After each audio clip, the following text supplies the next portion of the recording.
Assalamualaikum warahmatullahi wabarakatuh. Nama saya Yowanda Nurul Yahda dari Perbankan Syariah Eksklusif 6C. Di sini saya akan menjelaskan teori akad dalam perspektif fikih muamalah. Di sini akad dalam hukum Islam, pengertian akad berasal dari bahasa Arab, yaitu al-aqd yang berarti perikatan atau perjanjian, persetujuan dan pemufakatan. Secara istilah fikih, akad didefinisikan dengan pertalian ijab atau pernyataan penerimaan ikatan, dan kabul, pernyataan penerimaan ikatan sesuai dengan kehendak syariat yang berpengaruh kepada objek perikatan. Pencantum kata-kata yang sesuai dengan kehendak syariat maksudnya bahwa seluruh perikatan yang dilakukan oleh dua pihak atau lebih tidak dianggap sah apabila tidak sejalan dengan kehendak syara. Misalnya, kesepakatan untuk melakukan transaksi riba, menipu orang lain, atau merampok kekayaan orang lain, ataupun pencantuman kata-kata berpengaruh kepada objek perikatan.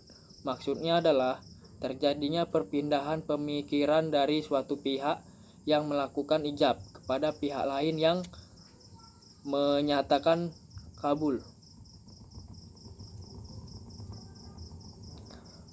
Lalu saya akan menjelaskan rukun dan syarat akad. Rukun dan syarat akad ialah sebagai berikut, yaitu ada akid. Akid adalah orang yang berakad. Terkadang masing-masing pihak terdiri dari salah satu orang atau beberapa orang. Misalnya penjual dan pembeli beras di pasar, biasanya masing-masing pihak satu orang berbeda dengan ahli waris sepakat untuk memberikan sesuatu kepada pihak yang terdiri dari beberapa orang. Yang kedua ada makut alaih. Makut alaih adalah benda-benda yang akan diakadkan, seperti benda-benda yang dijual dalam akad jual beli, dalam akad hibah atau pemberian, gadai dan hutang.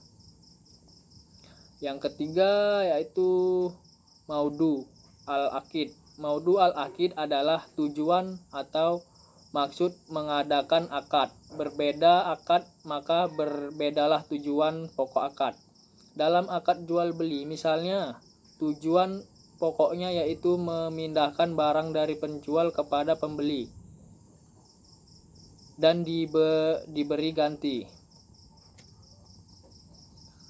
Lalu saya akan menjelaskan lagi tentang cara mengucapkan dengan lidah merupakan salah satu cara yang ditempuh dalam mengadakan akad. Tetapi ada juga cara lain yang dapat menggambarkan kehendak untuk berakad. Para ulama fikih menerangkan beberapa cara yang ditempuh dalam akad, yaitu salah satu caranya dengan cara tulisan atau kitabah.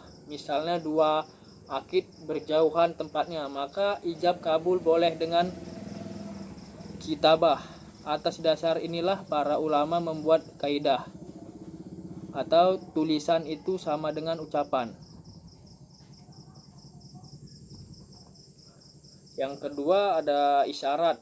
Bagi orang-orang tertentu, akad tidak dapat dilaksanakan dengan ucapan atau tulisan. Misalnya seseorang yang bisu tidak dapat mengadakan ijab kabul dengan tulisan, maka orang yang bisu dan tidak pandai baca tulis tidak dapat melakukan ijab kabul dengan ucapan dan tulisan.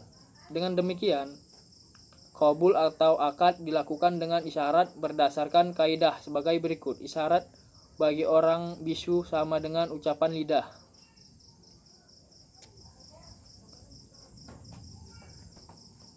Adapun prinsip-prinsip akad. Hukum Islam telah menetap beberapa prinsip akad yang berpengaruh kepada pelaksanaan akad yang dilaksanakan oleh pihak-pihak yang berkepentingan. Berikut ini prinsip-prinsip akad dalam Islam. Ada yang pertama yaitu prinsip kebebasan berkontrak. Yang kedua ada prinsip perjanjian itu mengikat. Yang ketiga ada prinsip kesepakatan bersama. Dan yang keempat ada prinsip ibadah. Yang kelima prinsip keadilan. Yang keenam prinsip kejujuran. Adapun macam-macam akad. Para ulama fikih mengemukakan bahwa akad itu dapat dibagi dan dilihat dari beberapa segi. Jika dilihat dari keabsahannya menurut syara, akad dibagi menjadi dua, yaitu akad sahih, yaitu akad yang telah memenuhi rukun-rukun dan syarat-syaratnya. Dari akad sahih, ini adalah berlakunya seluruh akibat hukum yang ditimbulkan akad itu dan mengikat pada pihak-pihak yang berkabul.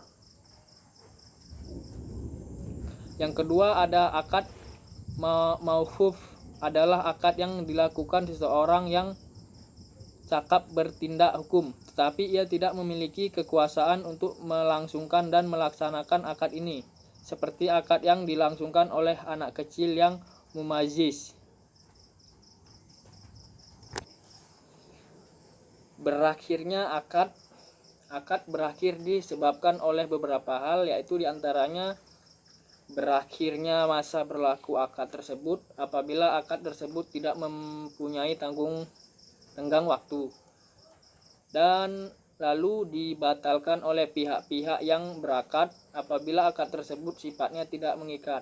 Dalam akad sifatnya mengikat, suatu akad dapat dianggap berakhir jika yang pertama jual beli yang dilakukan fasad, seperti terdapat unsur-unsur tipuan, salah satu rukun atau syaratnya tidak terpenuhi.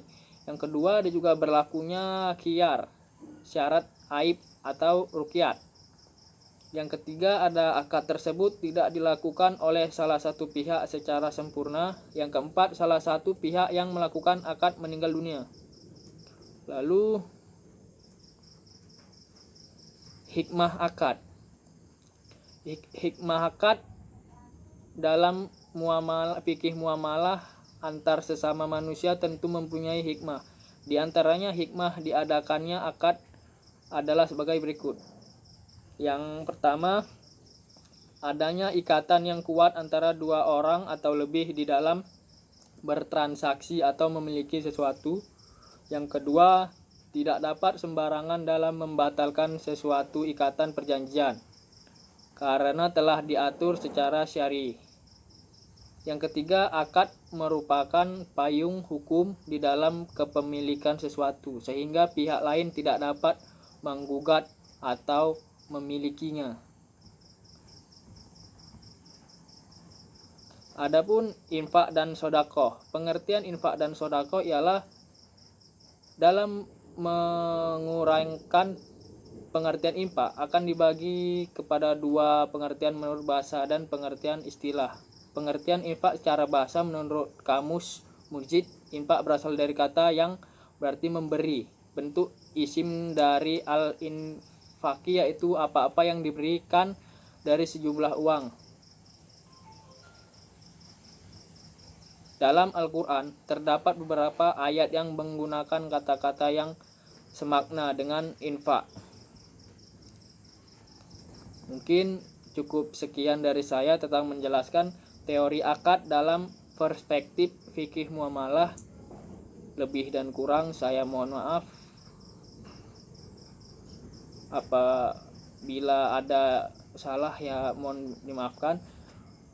Wassalamualaikum warahmatullahi wabarakatuh. Terima kasih.